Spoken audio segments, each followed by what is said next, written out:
Smith और Martin ने राधिका को एक घर में कैद करके रखा हुआ था। स्मिथ प्यार से तो वहीं मार्टिन उसे धमकाकर उससे लकी का पता पूछने की कोशिश कर रहा था, लेकिन राधिका उसकी बात का वो जवाब नहीं दे रही थी जो वो सुनना चाहते थे। इससे पहले कि वो अपनी पूछताछ में आगे बढ़ पाते, वहां पर इंस्पेक्टर दानिश पहुंच चुका था। दानिश के आते ही उन लोगों ने राधिका को वहां से गायब करवा दिया। उधर जब दानिश तलाशी में कुछ हाथ न लगने से हताश हो गया, तो इधर लकी भी नींद से जाग गया था। उसे गणेश से जब राधिका के बारे में पता चला तो उसने तुरंत दानिश को फोन करके उससे सारे मामले की जानकारी ले ली।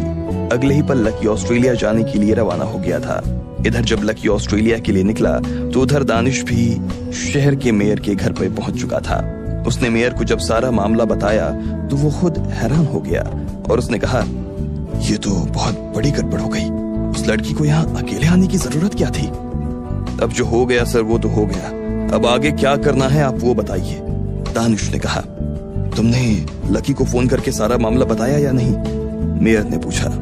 हाँ, वो ऑस्ट्रेलिया आने के लिए निकल भी गया है, लेकिन उसे पहुंचने में अभी काफी देर लगेगी। तब तक हमें अपने स्तर पर कुछ न कुछ तो करना ही पड़ेगा सर। इंस्पेक्टर दानिश ने कहा, ठीक है, एक काम करते हैं, हम सीधा वाइस प्रेसिडेंट के घर चलते हैं। अगर राधिका को उन्होंने ही बुलाया था तो आगे भी हमारी मदद वही कर सकते हैं, मेयर ने कहा। और इंस्पेक्टर दानिश के साथ सीधा वाइस प्रेसिडेंट गिल के घर जाने के लिए निकल पड़ा। जब उधर दानिश और मेयर गिल से मिलने के लिए निकले तो इधर स्मिथ और मार्टिन फिर से राधिका को उसी कमरे में ले आए थे। मैं तो कहता हूँ हमें इसे खत्म कर देना चाहिए, मार्टिन ने कहा और राधिका की गर्दन पर चाकू रख दिया। तुम इतनी जल्दी में क्यों रहते हो भाई? मैंने कहा था ना ये हमारा चारा है। अगर चारा ही नहीं होगा तो मछली कैसे हाथ लगेगी? इसके साथ कुछ भी करने की जरूरत नहीं है, समझे? स्मिथ ने कड़क लहजे में कहा। आप उस इंस्पेक्टर दानिश को जानते नहीं हैं। एक तो वो ठहरा इंडियन और दूसरा वो लकी के सबसे बड़े भक्तों में से एक है। उसी ने लकी को मेयर से मिलवाया था और भाई के खून में लकी के साथ साथ उसका भी बहुत बड़ा हाथ था, मार्टिन ने कहा।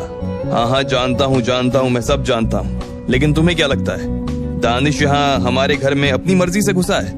अगर तुम ऐसा सोचते हो तो गलत सोचते हो। वो अपनी मर्जी से नहीं, मेरी मर्जी से यहाँ घुसा था।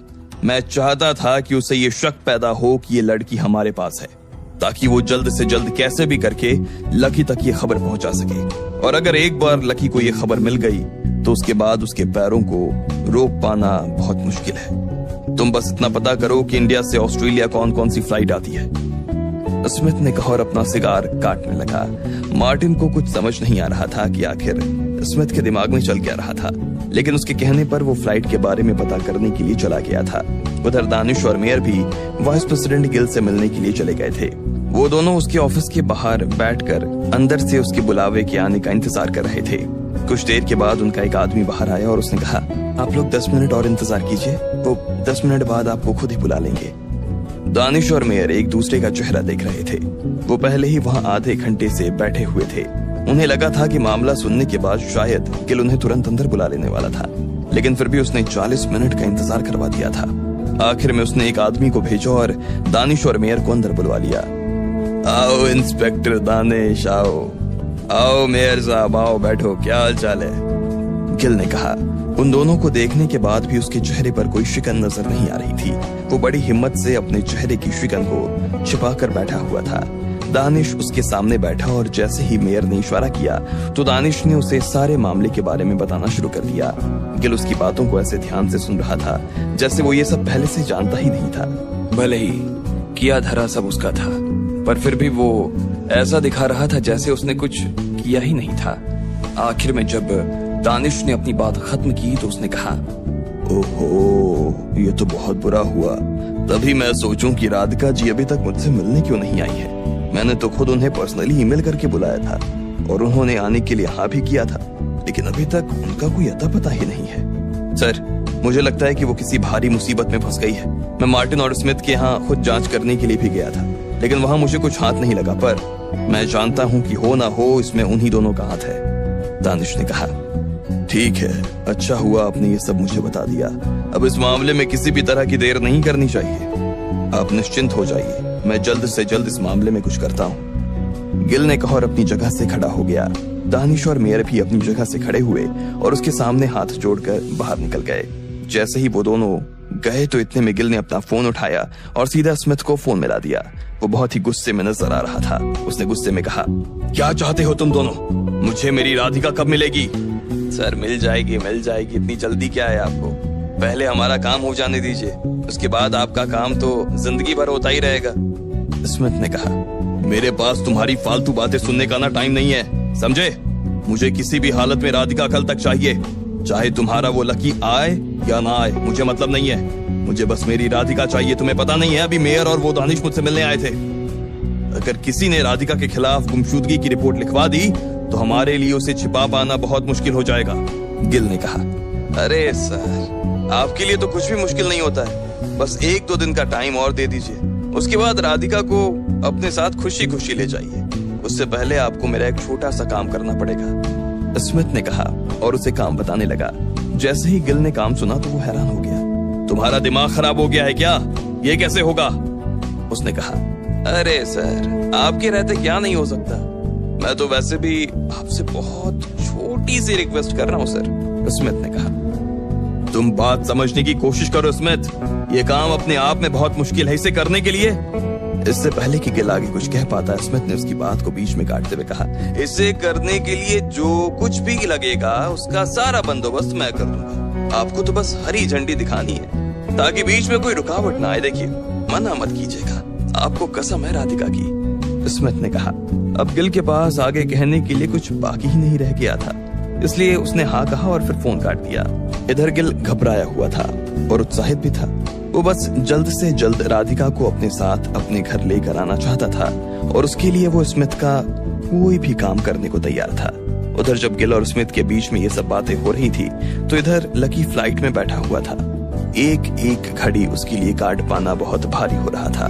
उसे इससे लंबा सफर आज तक कोई और नहीं लगा था। वो जल्द से जल्द ऑस्ट्रेलिया पहुंच जाना चाहता था, लेकिन उसके हाथ में कुछ नहीं था। फोन बंद हो जाने की वजह से वो राधिका के बारे में कोई खबर भी नहीं ले पा रहा था। ऐसे में उसका जी घबराता जा रहा था। उसने घड़ी देखी तो पाया कि ऑस्ट्रेलिया पहुंचने में अभी भी उसे 5 और घंटे लगने वाले थे। राधिका की फिक्र के चक्कर में लकी की भूख प्यास सब कुछ गायब हो चुकी थी। लगभग 5 घंटे के सफर के बाद लकी ऑस्ट्रेलिया पहुंच चुका था। जैसे ही फ्लाइट लैंड हुई तो उसने अपना सारा सामान उठाया और सीधा बाहर की तरफ आने लगा। भले ही फ्लाइट में बहुत लंबी लाइन थी और लकी का नंबर सबसे पीछे था, पर फिर भी वो धक्का मुक्की करते हुए आगे आ गया। अरे अरे, कहाँ घुसे चले आ रहे हो? कहाँ घुसे चले आ रहे हो? अरे देख नहीं रहे हो यहाँ लाइन लगी हुई है और तुम की बीच में ही चले आ रहे हो? भाई, एक के बाद एक उतरेंगे। जब तक आगे वाला नहीं उतरेगा तब तक पीछे वाला कैसे उतर सकता है? इसलिए प्लीज जहाँ खड़े हो वहीं इंतजार करो और अपनी बारी आने पर नीचे उतरो। सभी लोगों ने लकी को टोकना और उसे सलाह देनी शुरू कर दी थी। खुद लकी भी जानता था कि वो जो कर रहा था वो गलत कर रहा था, लेकिन उसके पास ये करने के अलावा और कोई चारा नहीं रह गया।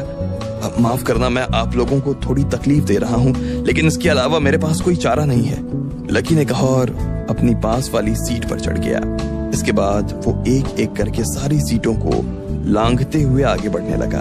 अरे क्या कर रहे हो? अरे पागल हो गया है ये आदमी, दिमाग खराब हो गया है इसका। अरे इसे कोई नीचे उतारो, सभी लोग बोल रहे थे। सर प्लीज, आप ऐसा नहीं कर सकते, आपको लाइन फॉलो ही करनी पड़ेगी। ऐसे में एक एयर होस्टेस आई और उसने लकी को समझाने की कोशिश की। वो लकी का रास्ता रोककर खड़ी हो गई थी। लकी आगे तो पहुंच गया था, लेकिन वो उसे आगे नहीं जाने दे रही थी। ऐसे में जब लकी के पास कोई रास्ता बाकी नहीं रह गया तो उसने उसे एक तरफ करते हुए कहा, सॉरी मैडम, लेकिन आज मैं लाइन फॉलो नहीं कर पाऊंगा। और लकी दरवाजे की तरफ आ गया। इतने में एयर होस्टेस ने उसकी शिकायत की और उसकी शिकायत होते ही अंदर से किसी ने नीचे उतरने वाली सीढ़ियां हटा दी। लकी ने जैसे ही देखा कि नीचे से सीढ़ियां हट चुकी थी तो वो हैरान हो गया। सॉरी सर, लेकिन आप नियम तोड़ रहे हैं। जब तक आप लाइन में नहीं आएंगे तब तक हम आपको यहाँ से उतरने नहीं देंगे, उस आदमी ने कहा जो नीचे सीढ़ियां लेकर खड़ा था। अरे भाई, समझने की कोशिश करो, तुम्हारी वजह से हमें भी देर हो रही है। हाँ, इतनी देर में तो हम कब के नीचे उतर चुके होते। हाँ भाई, क्यों हमारी जान के दुश्मन बने हुए हो? प्लीज पीछे आ जाओ ना। हाँ सर, प्लीज जिद मत कीजिए और पीछे आ जाइए। फ्लाइट के अंदर खड़े सभी लोगों ने लकी को समझाना शुरू कर दिया, लेकिन अब जब लकी आगे आ गया था तो वो पीछे नहीं जाने वाला था। इसलिए वो बिना सोचे समझे ही दरवाजे से नीचे कूद गया। दरवाजे और नीचे की सड़क में कम से कम 1 मंजिल का फासला था, लेकिन लकी के लिए इस वक्त कोई फासला मायने नहीं रखता था, चाहे उसे चोट आती या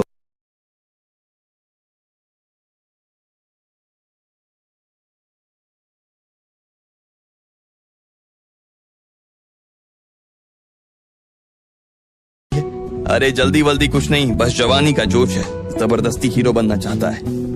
आजकल के लड़कों का ना कुछ नहीं किया जा सकता। अब इस अकेली की वजह से हमारे पूरे देश का नाम यहाँ खराब होगा। सभी लोगों ने लकी के ऊपर कमेंट करना शुरू कर दिया, लेकिन लकी को किसी भी टिप्पणी की कोई परवाह नहीं थी। उसने तो अपना बैग अपने कंधे पर डाला और सीधा दरवाजे की तरफ भागने लगा। उसने उस बस के भी आने का इंतजार नहीं किया जो कि सवारियों को दरवाजे तक ले जाने वाली थी। सिक्योरिटी गार्ड उसे रोकने की कोशिश कर रहे थे, वो उसके पीछे पीछे भाग रहे थे, लेकिन लकी को कोई परवाह नहीं थी। वो गोली की रफ्तार से भागता हुआ सीधा दरवाजे में दाखिल हो गया और अंदर आते ही सीधा बाथरूम में छुप गया। कहाँ है? कहाँ चला गया वो? यहीं तो आया था। आप में से किसी ने सफेद शर्ट और ट्राउजर पहने हुए एक आदमी को यहाँ अंदर आते हुए देखा क्या? गार्ड्स ने आसपास खड़े हुए लोगों से पूछताछ करनी शुरू कर दी, लेकिन किसी ने भी लकी को आते हुए नहीं देखा था। पहले ही वहां बहुत भीड़ थी और ऊपर से लकी बहुत तेजी से अंदर आया था। ऐसे में किसी को उसके बारे में कुछ पता नहीं था। उधर सब गार्ड्स उसे इधर उधर ढूंढ रहे थे और उसे ढूंढते हुए बाहर तक चले गए थे। तब तक लकी इधर बाथरूम में छिपा हुआ था। उसने एक गहरी सांस ली और फिर अपना फोन निकालकर सीधा दानिश को फोन मिला दिया। हेलो दानिश जी, मैं ऑस्ट्रेलिया पहुंच चुका हूँ, कहिए कहाँ आना है? स्मिथ और मार्टिन